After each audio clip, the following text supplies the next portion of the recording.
Bismillahirrahmanirrahim. Assalamualaikum warahmatullahi wabarakatuh.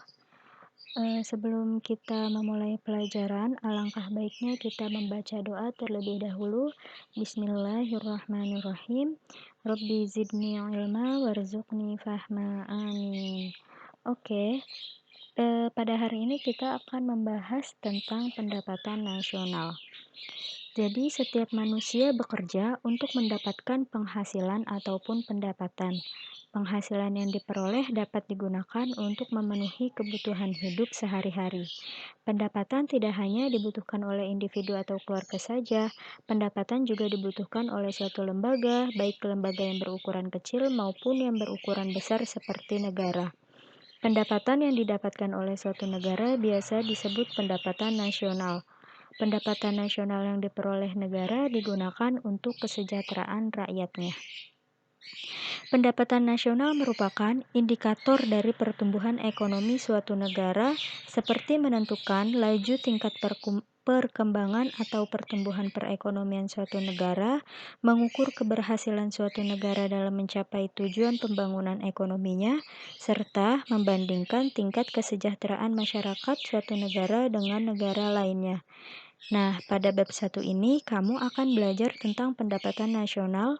Agar kamu dapat menguasai materi pada bab pertama ini, belajarlah dengan penuh tanggung jawab dan semangat. Yang pertama ada pengertian dan manfaat pendapatan nasional. Secara umum, jika pendapatan nasional semakin tinggi, maka kesejahteraan semakin tinggi pula. Jika pendapatan nasional semakin tinggi, maka kesejahteraan semakin tinggi pula. Hal ini didasari pada pemahaman bahwa semakin tinggi pendapatan nasional, artinya semakin tinggi pula jumlah produksi barang dan jasa yang dihasilkan, sehingga pendapatan produsen semakin meningkat dan kemampuan konsumen dalam membeli barang semakin meningkat. Jadi pada kesimpulannya, jika pendapatan nasional suatu negara itu tinggi, maka kesejahteraan masyarakatnya pula pun tinggi kesejahteraannya itu. Oke, lanjut. Pendapatan nasional. Definisi pendapatan nasional dapat dilihat melalui 3 pendekatan. Yang pertama ada pendekatan produksi. Pada pendekatan ini, penjumlahan nilai akhir barang dan jasa yang dihasilkan oleh suatu negara dalam periode tertentu biasanya 1 tahun. Lalu yang kedua ada pendekatan pendapatan. Melalui pendekatan ini, pendapatan nasional diartikan sebagai jumlah pendapatan yang diterima seluruh pelaku ekonomi dari faktor produksi yang digunakan untuk memproduksi barang dan jasa suatu negara dalam satu periode tertentu. Pendekatan pengeluaran. Melalui pendekatan ini, pendapatan nasional berarti jumlah pengeluaran seluruh pelaku ekonomi, baik konsumen, produsen, dan pemerintah dalam suatu negara selama satu periode, biasanya 1 tahun. Jadi dalam pendapatan nasional itu kan ada 3 pendekatan. Ada produksi, ada pendapatan, ada pengeluaran. Masing-masing pendekatan ini ada perhitungannya yang akan kita bahas selanjutnya. Dari 3 pendekatan mengenai definisi pendapatan nasional tadi, definisi yang umum digunakan adalah pendekatan yang pertama, yaitu pendekatan produksi. Nah, pada pendapatan nasional itu umum yang digunakan itu pendekatan produksinya. Jadi pendapatan nasional adalah penjumlahan nilai akhir produksi barang dan jasa yang dihasilkan oleh suatu negara dalam kurun waktu tertentu. Tujuannya apa sih menghitung pendapatan nasional? Nah, tujuannya untuk mendapatkan taksiran yang akurat mengenai nilai barang dan jasa yang dihasilkan oleh suatu negara selama 1 tahun. Jadi dalam pendapatan nasional itu kita menghitungnya hanya 1 periode atau bisa dikatakan 1 tahun saja untuk merekap seberapa sejahteranya kah, seberapa tingginya kah pendapatan nasional untuk menyejahterakan rakyatnya. Lalu ada manfaat menghitung pendapatan nasional. Yang pertama ada mengetahui struktur perekonomian. Nah, ini mengetahui strukturnya sehat atau enggak. Jadi kita mempelajari dan dapat melihat bagaimana struktur perekonomian yang terjadi. Lalu yang kedua ada mengetahui perkembangan perekonomian dari tahun ke tahun. Ini sudah jelas ya, kita dapat mengetahui bagaimana perkembangan ekonomi dari tahun ke tahun. Lalu mengetahui perekonomian antar daerah, membandingkan kemajuan ekonomi antar negara. Lalu yang terakhir ada menjadi sumber informasi bagi pemerintah. Next. Konsep pendapatan nasional. Yang pertama ada gross domestic product. Nah, dalam konsep pendapatan nasional ini Ibu jelaskan dahulu rumus-rumus satu-satu ya. Ada GDP, GNP dan lain-lain. Kalian catat, oke? Nah, gross domestic product ini bahasa Indonesianya adalah produk domestik bruto. Artinya pendapatan nasional yang menghitung produksi semua warga negara yang ada di dalam negeri. Jadi dalam GDP ini cara menghitungnya itu adalah seberapa besar pendapatan yang ada di masyarakat Indonesia. WNA, WNI itu semuanya dihitung. Jadi dapat dikatakan rumusnya adalah GDP sama dengan produksi WNI di dalam negeri, WNI di dalam negeri ditambah produksi WNA di dalam negeri. Jadi GDP ini dihitung semua orang-orang yang hidup di Indonesia, yang tinggal di Indonesia dan yang mempunyai penghasilan di Indonesia gitu. Yang kedua ada gross national product. Gross national product ini bahasa Indonesianya adalah produk nasional bruto. Pendapatan nasional yang menghitung produksi semua warga asli atau warga lokal dari suatu negara. Nah, GNP ini hampir sama dengan GDP. Untuk rumusnya, GNP sama dengan GDP dikurang PFPN. PFPN sendiri itu artinya pendapatan faktor produksi neto dari luar negeri. Nah, bedanya GDP sama GNP, kalau GDP itu untuk domestik saja.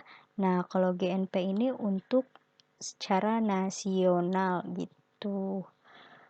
Kalian jangan bingung untuk rumus-rumusnya ya. Nanti Ibu contohin kasusnya itu seperti apa. Kalian yang penting catat aja dulu.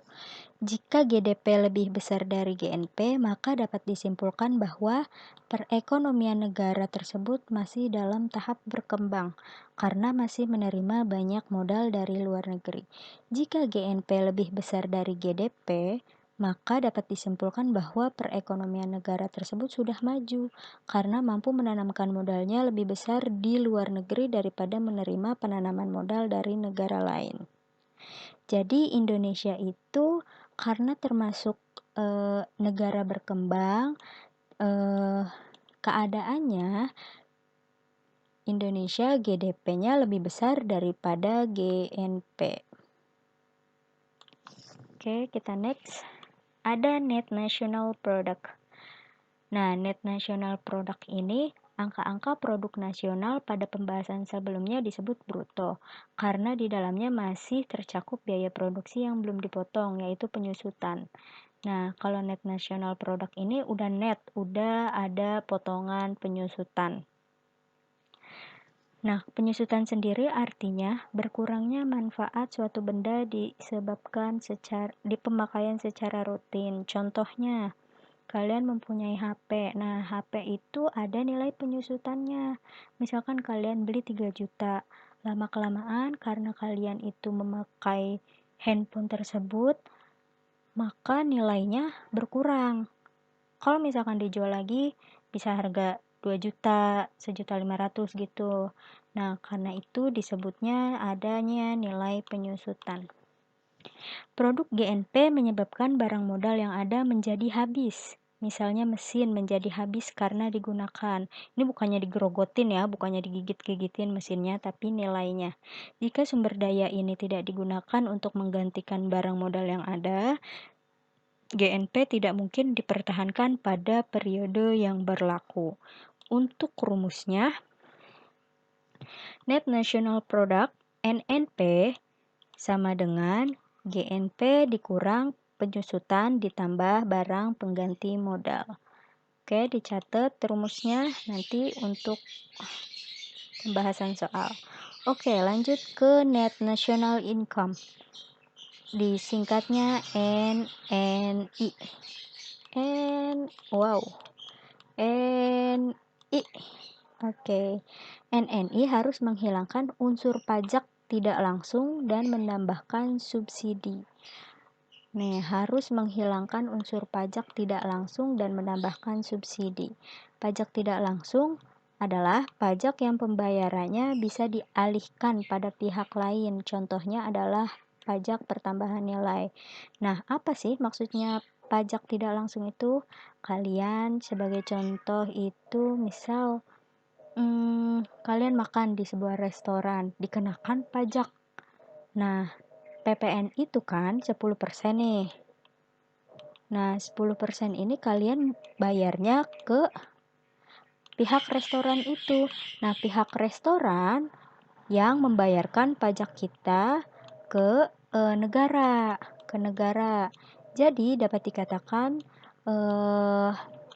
kalau PPN itu adalah pajak tidak langsung karena kita tidak langsung membayarnya ke negara tetapi melalui si restoran tersebut gitu contohnya. Rumusnya NNI sama dengan NNP, mana tadi NNP? Nih, misalkan hasilnya ketemu nih. Maka NNP dikurang pajak tidak langsung ditambah subsidi. Dicatat rumusnya. Oke. Lalu selanjutnya ada personal income. Personal income ini bagian pendapatan nasional yang merupakan hak individu-individu dalam perekonomian sebagai balas jasa keikutsertaan mereka dalam proses produksi. Sebagai balas jasa ya. Dalam bahasa Indonesia, personal income diartikan sebagai pendapatan perseorangan. Nah, pendapatan perseorangan. Untuk rumusnya, PI sama dengan NNP, mana tadi NNP? NNP dari hasil ini, TP adalah transfer payment, IJS adalah iuran jaminan sosial, IA adalah iuran asuransi, LD adalah laba ditahan, dan PP adalah pajak perseorangan. Dapat disimpulkan bahwa rumusnya personal income sama dengan net national product dikurang transfer payment dikurang iuran jaminan sosial ditambah iuran asuransi ditambah laba ditahan ditambah pajak perseorangan. Oke, next. Bisa dilihat disposable income. Disposable income ini adalah pendapatan yang siap dibelanjakan. Oke. Untuk rumusnya adalah DI sama dengan PI. Tadi apa PI? Ya, personal income dikurang pajak langsung. Ini kalian bisa lihat di sini nih ya. Oke. Nah, di sini ada rumus. Apa namanya? Contoh soal. Jika diketahui GDP Indonesia adalah 150 miliar rupiah, PFPN adalah 5 miliar rupiah, pajak tidak langsung 7,465 miliar rupiah, penyusutan 4,345 miliar rupiah, transfer payment 6,235 miliar rupiah, laba ditahan 5,355 miliar rupiah dan pajak langsung 13 miliar. Hitunglah besarnya. Yang pertama ada GNP. GNP apa tadi rumusnya? GNP. Mana GNP? Oke. Kenapa GDP tidak disuruh?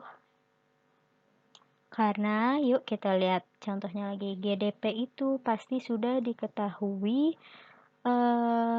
di soal. Sudah diterangkan di soal berapa sih besarnya GDP tersebut. Nah, ini GDP 150 miliar. Untuk GNP, oke, kita jawab GNP sama dengan GDP dikurang PFPN. Nah, GDP-nya itu 150 miliar dikurang PFPN. PFPN-nya berapa? 5 miliar. Oke, kita ketemu. 150 miliar dikurang 5 miliar. Itu 145 miliar. Sip. NNP. Rumusnya adalah GNP dikurang penyusutan. GNP-nya 145 miliar, kita masukin di sini. Penyusutannya 4,345. Mana penyusutan? Nah, ini. Penyusutan 4,345 miliar. Hasil yang didapat NNP adalah 140,65 miliar rupiah. Next, NNI. Net National Income. Untuk rumusnya, NNP dikurang pajak tidak langsung. NNP-nya sudah dapat, tinggal kita masukin. Pajak tidak langsung. Pajak tidak langsung. Mana pajak? Oke, pajak tidak langsung. Pajak tidak langsungnya 7,465. Sudah benar ya. Hasil yang didapat adalah 133,19 miliar rupiah untuk net national income. Lanjut ke PI. PI apa tadi? Personal income.